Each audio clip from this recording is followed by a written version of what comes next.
Président, honorables membres du bureau, honorables députés, j'ai quelques mots pour le ministre de l'Urbanisme et j'aimerais qu'il puisse comprendre certaines choses très importantes. Premièrement, c'est comprendre d'abord que le problème de construction anarchique est un problème des cultures et du mental. C'est pour cette raison que nous suggérons qu'un contenu éducatif en matière de protection environnementale et anti-érosif soit élaboré, ainsi qu'un plan de sensibilisation. Et sur ce plan de sensibilisation, il peut compter sur les honorables députés des différentes villes qui vont l'accompagner. Deuxièmement, l'apport des élus, tant nationaux que provinciaux, est d'une importance capitale quant à ceux. Donc, il doit encore élargir le champ d'être accompagné. Et troisièmement, j'aimerais lui dire ceci, tout en délocalisant les populations des zones à risque, l'État doit veiller à ce que ces délocalisés ne reviennent plus pour construire dans les mêmes zones. Parce que nous sommes tous sans ignorer qu'il y a des personnes qui se sont mises dans des zones interdites, des zones où on ne peut pas construire, et par conséquent, il faut les délocaliser. Et pour terminer, j'aimerais dire ceci à son Excellence, qu'une solution pérenne ne peut être possible qu'avec la mutualisation des efforts de plusieurs secteurs ou ministères. Donc, l'Excellence doit comprendre, au niveau où on est, il n'est pas important, il n'est pas capital qu'il travaille seul.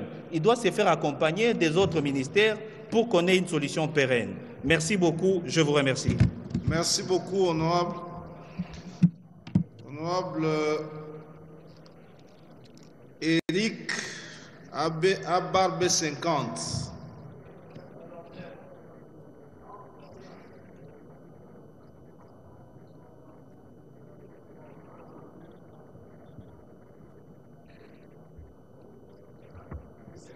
Merci beaucoup, honorable président, honorable membre du bureau, honorable député, chers collègues. Je vais aller directement à la matière parce que le temps est trop pressé.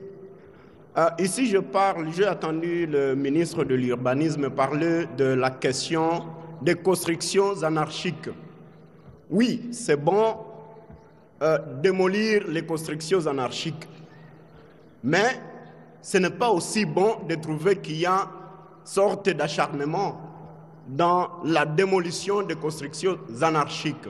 Je rappelle, en 2023, c'était en janvier, nous avons vu un communiqué du gouverneur de la province de Kinshasa écrire qu'il faudrait démolir les constructions anarchiques sur la rivière Kalamu.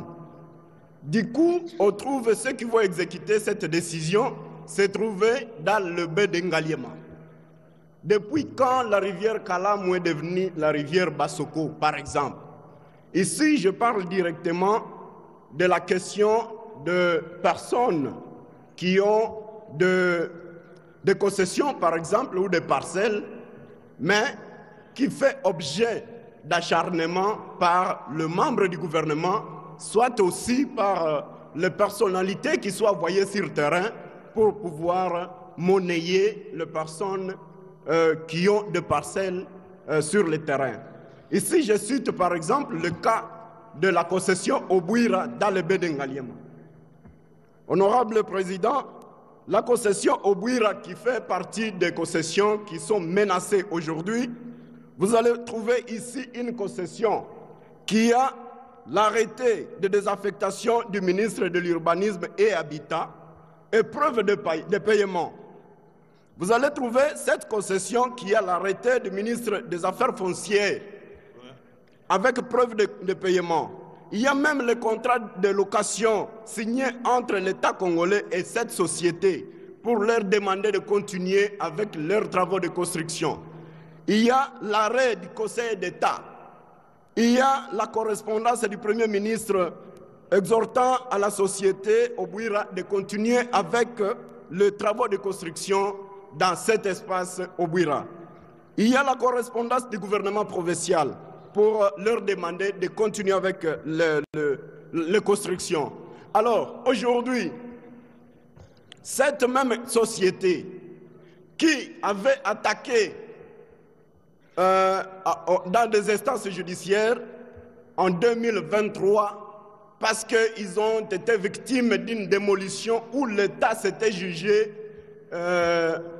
l'État s'est dit être en erreur pour démolir là-bas. Il y a des immeubles qui avaient été démolis là-bas, mais l'État qui avait accepté de dire nous allons dédommager, aujourd'hui l'État fait encore menace contre cette société.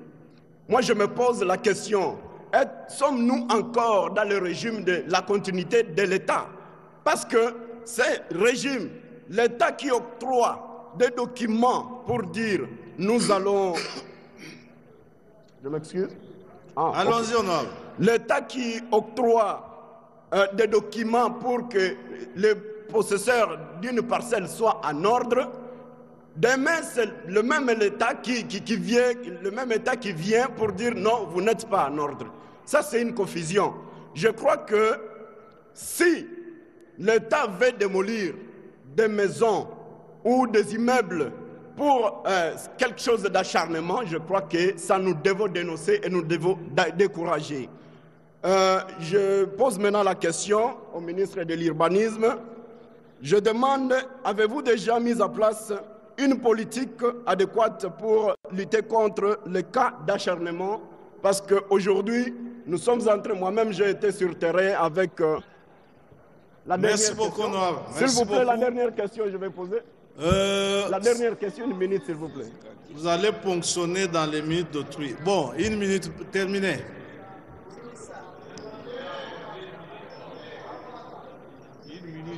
Merci beaucoup.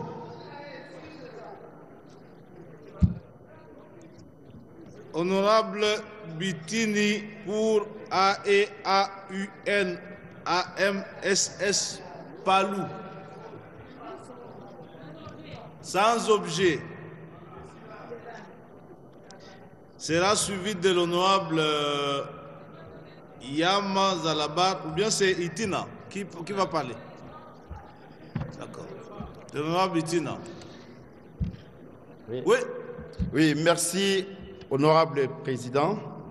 Honorable président, honorable membre du bureau, honorable député et chers collègues. J'interviens ici pour demander au ministre de l'Urbanisme et Habitat de mettre à la disposition de la population congolaise les informations. Parce que nous avons des sérieux problèmes par rapport aux informations ayant trait à l'obtention des permis de construire.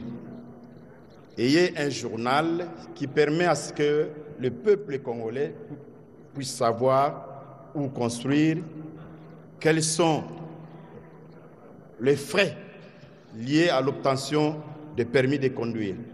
Parce qu'il y a un flou total dans cette histoire. Donc on ne sait pas quels sont les documents qu'il faut réunir, quels sont les frais qui vont accompagner, quelles sont les différentes étapes pour aboutir à l'obtention des permis de conduire. Ça, c'est le permis de construire. Oui. Donc, alors, pour la deuxième question, moi, je suis issu du territoire de Boulungu au Kwilu. Vous savez que le chef-lieu de notre territoire, c'est la cité de Boulungu. Aujourd'hui, que je vous parle ici, cette cité est en voie de disparition à cause de plus de 100 têtes d'érosion. Alors, je ne sais pas. En principe, cette question est transversale parce que la réponse peut provenir des différents ministères plutôt. Alors, nous demandons ici quelles sont les mesures préventives qui peuvent faire à ce que ces érosions puissent s'arrêter. Quelles sont les mesures préventives? Alors, existe-t-il des plans cadastrales ou des plans urbanistiques pour toutes nos villes ainsi que nos cités de ces pays? Parce que si on observe très bien, c'est presque toutes les villes qui sont en voie de disparition, même la ville de Kinshasa. Alors, quelles sont... Oui. quels sont les projets, les mesures préventives que vous avez dans ces secteurs pour que nos villes soient protégées aujourd'hui. J'ai dit et je vous remercie. Merci beaucoup, cher honorable. Vous serez suivi de l'honorable Eliezer Tamboué, et plutôt l'honorable Itina, qui sera suivi de l'honorable Eliezer Tamboué et de l'honorable Matabarou.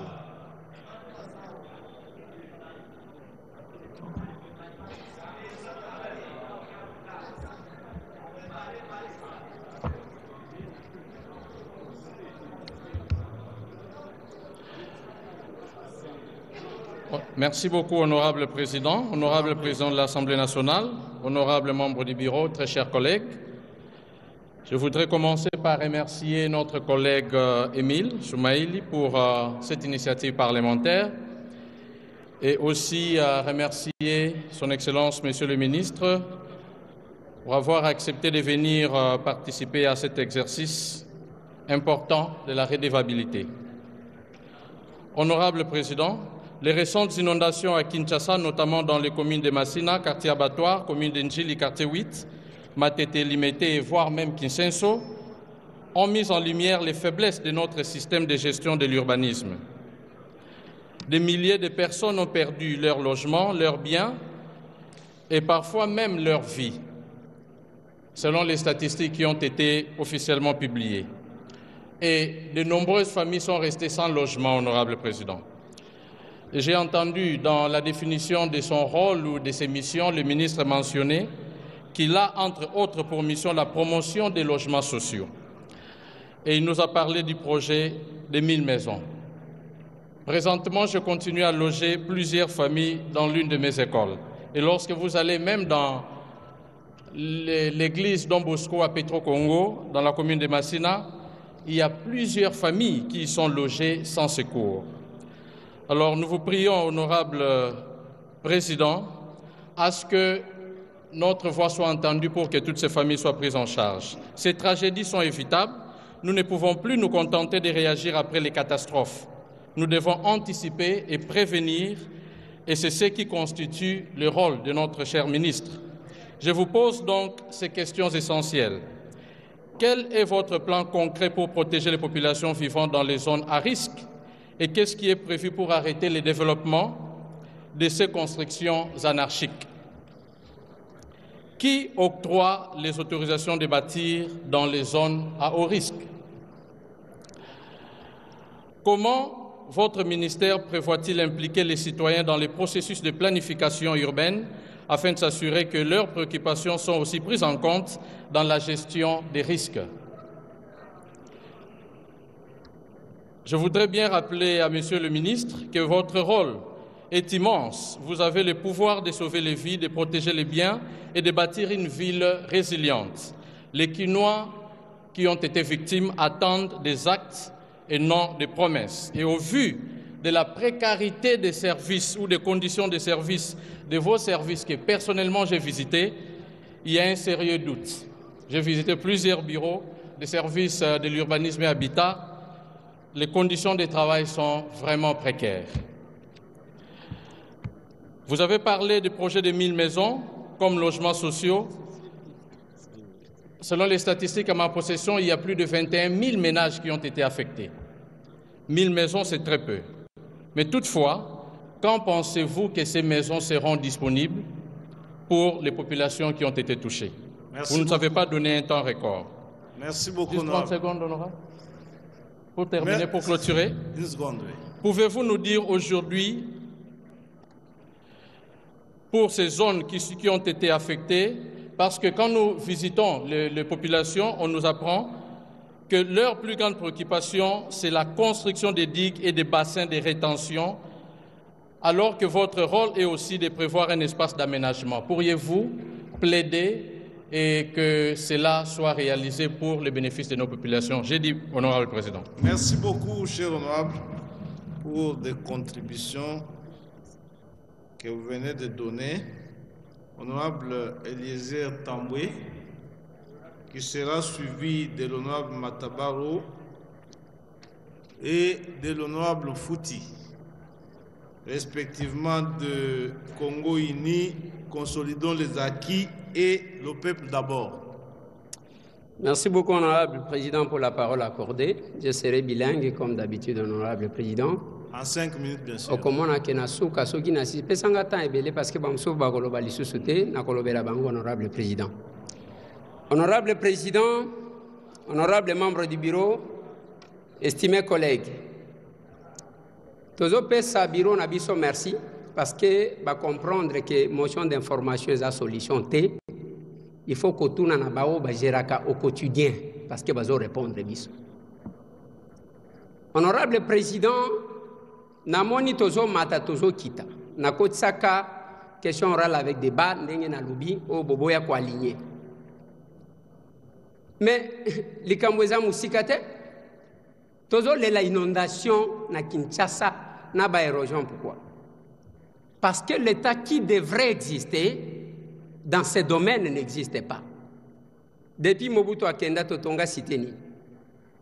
Bisika nyonso eza kosa la COP, bisika l'État, ba espace vert, ba servitude, topesi ba indien, ba libanais, ba tongi ba cité na ba immeuble, bokaboli ba appartement. Et la conséquence c'est que même tant que bozo laka kobuka wana bokobuka bisika ba congolais bazali, bokobuka bisika bino bozo ba appartement te, honorable président. Voilà pourquoi, honorable président, l'exemple que je donne, quand Kokoleza Pembeni, t'as la condition ba soda na biso bazali, t'as la Pembeni oasis et botonga eza place wana, vous allez trouver que eza et si kaya ba soda parce que tant que bazo tonga. S'il vous plaît, honorable Lézère, je souhaite que nous restions dans les marges et limites de la question orale, parce que ce que nous faisons ici est à la fois un besoin d'information et un besoin d'apport. Nous qui sommes au contact régulier avec les populations, c'est bien évidemment l'occasion que l'on donne nos contributions aux membres du gouvernement que de sortir de cette ligne-là. Le message est compris. On sait combien vous vous souciez de la condition du fonctionnaire dans l'ensemble et du militaire en particulier, mais je crois que le cadre n'est pas approprié. Merci beaucoup. Allez-y, il reste 2 minutes. Président, au Katinga déjà 3 minutes. 2 minutes, je n'avais qu'une minute au Katinga président. C'est parce que le Katinga était président. Na pesi exemple, ndenge nazo pesa ya Fikine. Fikine ndaku wana ba chinois batonga kango bakomaka au départ logements sociaux. Après batu bakaboli banini. Tangu bozo tonga bisika nyonso ya ba cité, ba espace vert nyonso. Moyen mayambula ekota ezate. Ndenge moko nazolobela na bâtiment na biso ya kitoko eza en face awa.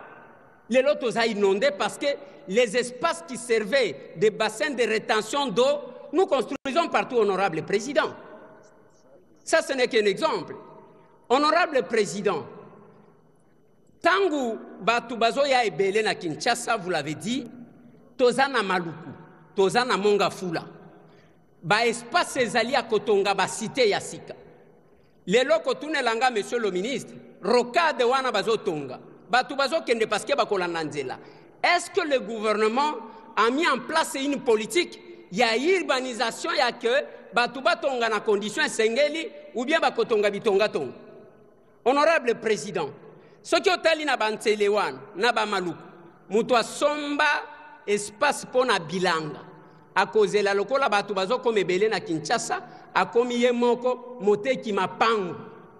Et na kati wana lokola Zosala Mombongo. Honorable président, balabale kozalate, akokata ndambu, ndebi tonga, obabenga kanambujima etchasasa.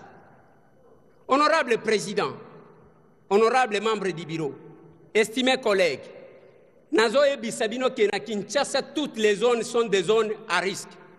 Pour preuve, bitonga même oezana gombe, bisika bakonzi bazo kabola ka appartement na bapaya. Et ça que la Gombe est en train d'inonder, honorable président. Balingi comme on a espace pour l'été. L'ONATRA, la SPT, nyonso ba espace tout ezali kokende mutu azwi ko ale abengi batu batongi e mai wana ezokende malembe parce que tokotia ba pavé mai ekokota te honorable président. Nazo suki ça part vous donner d'autres exemples honorable président. D'abord par les mots construction anarchique. Eza construction ezali ko tenir compte ya ba règle te. Botala tout au long ya fleuve, même sur l'aspect sécuritaire. Banda ko ezotonga makuna. Batu bazo kabola ba appartement sans tenir compte de la sécurité parce que tozana capitale honorable président. Honorable président, je vais souligner la toute dernière chose pour Nakotali Sabino que nous remercions les membres du gouvernement qui ont accepté de se soumettre à cet exercice. Honorable président, sans qu'il y ait d'amélioration, nous avons besoin d'avoir de nouveaux quartiers. Voilà. Merci beaucoup, honorable Eliezer. Président, 30 secondes. Ils n'ont pas accepté de 30 se secondes, soumettre. président. Ils sont venus répondre aux devoirs constitutionnels. 30 secondes, Kaka, président. La parole est maintenant à l'honorable Matabarou Président, 30 pour secondes, 30 secondes. son intervention. Je ne dépasse pas 30 secondes. Non, honorable. 30 secondes, président. Honorable Matabarou. Honorable Matabarou. 30 secondes, c'est l'injustice, président. 10 secondes. Ok. Vous avez dépassé la 10 secondes, président. Nazali Sousune Logo Akolobate, Nalinga na saluer Joe Biden qui devient Léon XIV. Merci, président.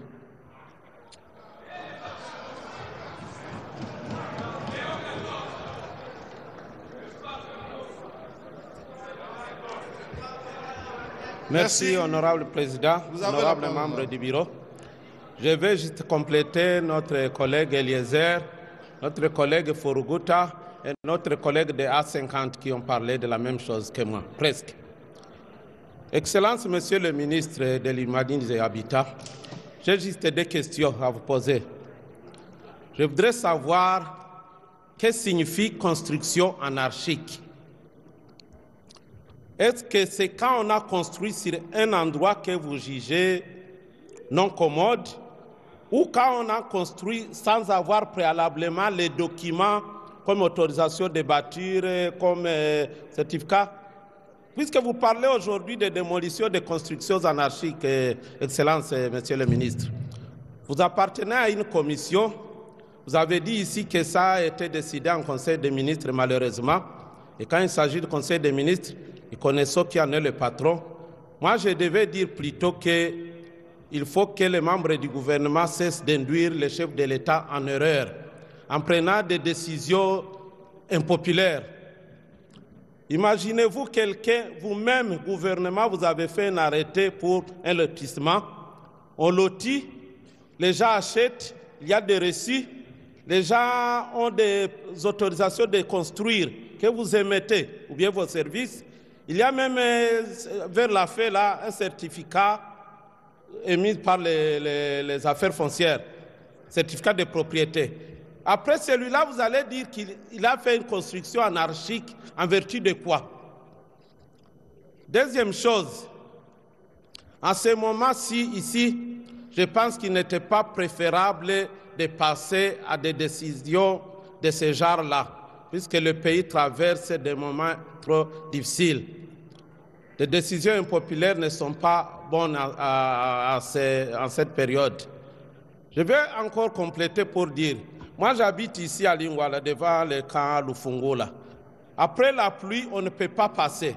Est-ce que ces inondations-là, que je vois en face du camp Lufungola, même devant notre palais du peuple ici, est-ce que ça a un rapport avec les constructions que vous êtes en train de démolir? Ça n'a même pas de rapport. Je pense qu'il faut d'abord commencer par curer les caniveaux, les rivières, même les fleuves. Depuis que l'homme là a laissé ces fleuves, combien de fois on a fait le balisage, Excellence, Monsieur le ministre? Ce n'est pas de votre domaine, ça je pense, mais c'est en général. Les rivières ici, partout où nous passons au monde, nous voyons des rivières. Quand c'est bien curé, c'est bien construit, ça devient même des canaux. Et les petits pirogues, ils passent, les bateaux, ils passent. Si nous faisons ça, il n'y aura jamais d'inondation ici. Ne cherchez pas à détruire les maisons des gens qui ont investi pendant 25 ans en train de faire des collections, peut-être une maison, qu'il y a eu des cotisations de famille. Maintenant, vous venez, vous détruisez ça. Je suis passé quelque part où on était en train d'ingérer le chef de l'État. Moi, j'ai dit à ces gens-là, non, n'ingériez pas le chef de l'État. Peut-être qu'il est induit en erreur, il ne connaît pas ce qui se passe. C'est ce que je peux dire pour compléter le frère Eliezer, le collègue. Bana ya Kinshasa, bofinga chef de l'État te. Ezaye mutwazo panza banda kuna binote. Ba député oyo bo votaka awa na Kinshasa. Moi je ne suis pas élu de Kinshasa.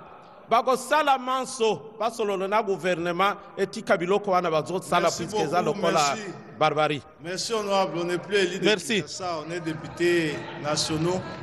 Mais vous cherchez à curer le fleuve. Si vous êtes sur Poilou, vous verrez que toutes les poubelles de la ville sont jetées dans le fleuve maintenant. Là, c'est ça c'est dans le fleuve que toutes les poubelles sont jetées maintenant. Donc, c'est très compliqué. Honorable Fouti, qui sera suivi de l'honorable André Litté, des Alternatives Divines, et de l'honorable Christelle Wanga, non inscrit.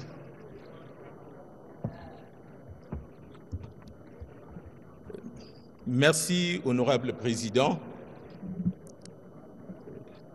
honorable membre du bureau, honorable député, chers collègues.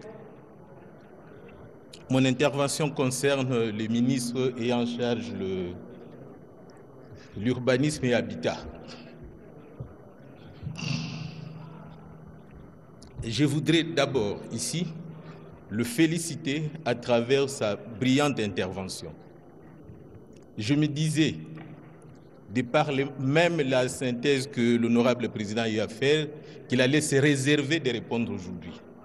D'autant plus que l'Assemblée nationale, de la lecture que j'ai eu à faire, j'ai compris que nous avions des problèmes dans la séparation des attributions entre les différents ministères, notamment celui de l'urbanisme et habitat, c'est comme celui de l'aménagement du territoire, pour que nous puissions établir les vrais responsables en rapport avec les questions posées par notre collègue. Cependant, ma contribution est celle-ci. C'est vrai qu'il y a une commission qui travaille en ce qui concerne la destruction des maisons dans les espaces considérés non aedificants. Mais je voudrais ici solliciter de l'Assemblée que nous puissions amener le gouvernement à faire un recensement de l'ensemble des personnes concernées. Parce que ces personnes-là ont eu à obtenir des autorisations pour aller construire là-bas. Ils ont payé de l'argent, ils ont obtenu du ministère des Affaires foncières à travers les conservateurs des certificats d'enregistrement, d'autant plus que personne ne peut aller construire n'importe où. Alors il faudrait que ces derniers soient recensés pour que l'indemnisation soit faite. Mais aussi ceux qui ont eu à autoriser ou sinon percevoir l'argent et distribuer des certificats d'enregistrement soient sanctionnés. Sinon, les mêmes causes produiront les mêmes effets. Merci beaucoup, honorable. Une minute, s'il vous plaît. En dehors de cela, je voudrais ici aussi relever une chose. C'est vrai que nous avions estimé que nous devons, la question devait concerner les ministres en charge de l'habitat et de l'urbanisme et habitat. Mais faudrait-il que dans les prochains jours, que nous puissions échanger aussi avec celui qui concerne l'aménagement du territoire. Parce que ce sont ceux-là qui sont aussi concernés, de par seulement le concept aménagement du territoire. Donc nous devons avoir la responsabilité d'échanger avec les concernés pour que nous puissions résoudre ces problèmes définitivement. Je vous remercie, Président. Merci beaucoup, honorable André Litté, Alternative Divine.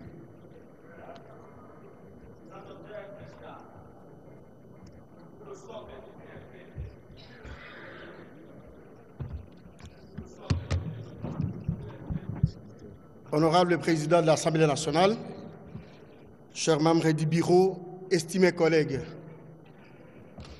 évidemment, il y a quelques mois passés, est-ce qu'ils m'ont suivi du haut de cette tribune pourrait dire il en avait déjà parlé autrefois. Mais je ne pense pas que dans les contextes démocratiques, et répéter parfois, certaines choses équivalent.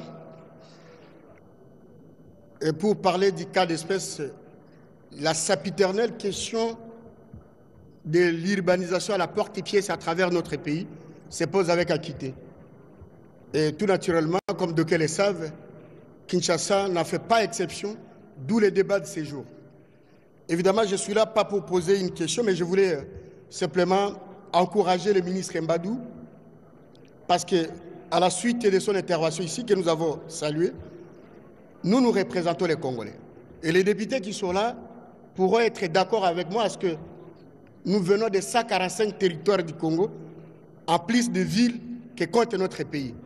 Honorable Président, cette situation, si l'on y prend garde, pourrait être vraiment ce qui aura été l'une des pages sombres de l'histoire de notre pays. Parce qu'évidemment, ce n'est pas avec un ministre qui est arrivé il y a une année que nous allons dire ben Mbadou n'a rien fait, sans vouloir pour autant prendre fait et cause pour lui. Mais je me dis, pour ne parler que de Kinshasa, on a aujourd'hui un projet qui est sous la tutelle de notre Premier ministre. C'est celui de l'extension de la ville de Kinshasa. Le ministre en a parlé ici. Je voudrais seulement à travers lui, parce qu'il est là en même temps, pour représenter Madame la Première ministre. Il n'y a pas les deux difficultés pour gérer tous les ministères. Dans la gouvernance moderne, il y a des attributions, il y a le partage des responsabilités. Alors, Monsieur le ministre, je voudrais vraiment bien, je vous le demande solennellement, je crois qu'Alain qu'il est la Première ministre me suit aussi. Allez la voir de ma part pour lui dire qu'est-ce que nous attendons pour l'effectivité du projet d'extension de la ville de Kinshasa. Il n'y a pas 36 manières à faire. Lorsqu'on regarde Kinshasa, sans être expert, on n'a pas de choix. On l'a dit ici par le président Kamer il y a quelques heures passées. On serait autour de 17 millions d'individus. Si nous ne parvenons pas à dominer la nature que Dieu nous a donnée, 2 345 000 km², il suffit d'aller vers Maloukou et au-delà. Le Congo, nous n'avons pas un problème de terre. Je me demande si ce n'est pas ce qui justifie parfois le fait que ceux qui en veulent à notre pays, parce qu'ils peuvent nous reprendre certaines portions de notre territoire. En tout cas, honorable président, distingués collègues, je voudrais vraiment me répéter, monsieur le ministre, aller parler à madame la première ministre, le projet d'extension de la ville de Kinshasa est sous sa tutelle.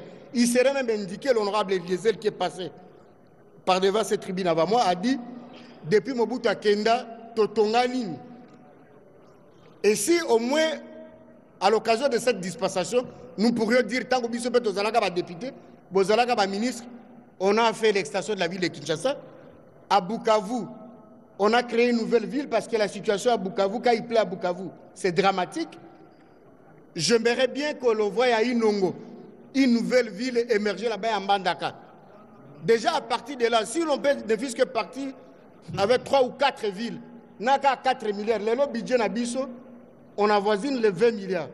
Si on peut ne fût que décider au niveau du gouvernement, j'ai dit décider parce que même quand on prétend que nous sommes autorité budgétaire, pour avoir été ministre, et il y a qu'à déjà Kuna, et quand vous allez, par exemple, à l'ECOFIN, et je parle sous le contrôle, ou sinon sous le regard bienveillant de notre collègue Guy Mafouta, une fois il m'a fait comprendre que, honorable cher collègue, à partir du moment où les choses ont été décidées au gouvernement, ici on ne peut même plus modifier.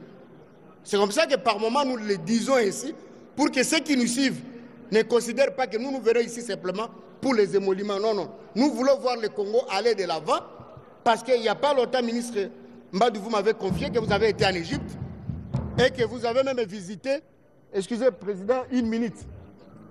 Une minute, merci beaucoup, honorable. Une minute, s'il vous plaît. Je ne parle pas souvent. 20 secondes, 20 secondes. Le ministre Mbadou m'a confié qu'une fois, il est passé par l'Égypte, il a vu un modèle qui l'a beaucoup intéressé. Au Nigeria, les gens ont quitté l'ancienne ville pour créer une nouvelle ville. Il y a des pays africains qui le font. Pourquoi pas chez nous au Congo? Je vous remercie. Merci beaucoup. Mais pourquoi on doit quitter l'ancienne ville tout simplement parce que nous avons inondé des caniveaux de poubelles pour aller créer une nouvelle ville.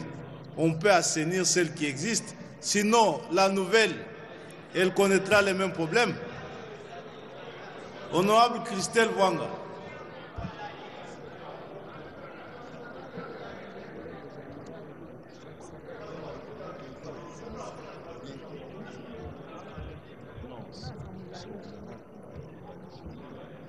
Merci.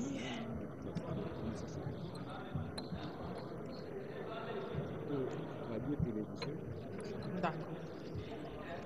Merci, honorable président, honorable membre du bureau, mes chers collègues, mes encouragements à notre collègue auteur de l'initiative. Honorable président, puisque nous parlons des intempéries qui ont frappé Kinshasa et la gestion de l'eau de pluie, je suivis attentivement monsieur le ministre. Alors j'aimerais commenter parce que, à ce que je sache, la gestion de l'eau de pluie se repose sur 4 verbes.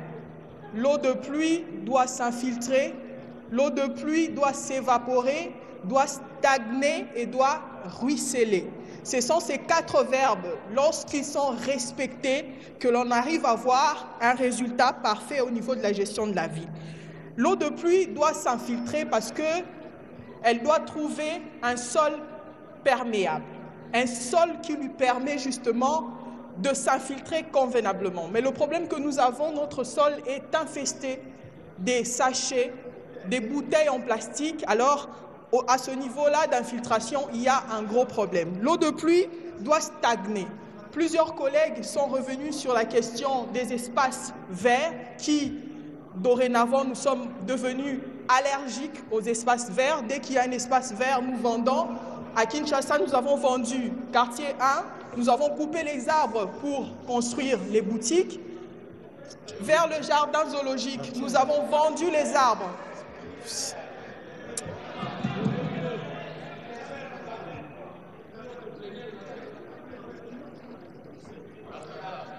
Honorable l'a dit,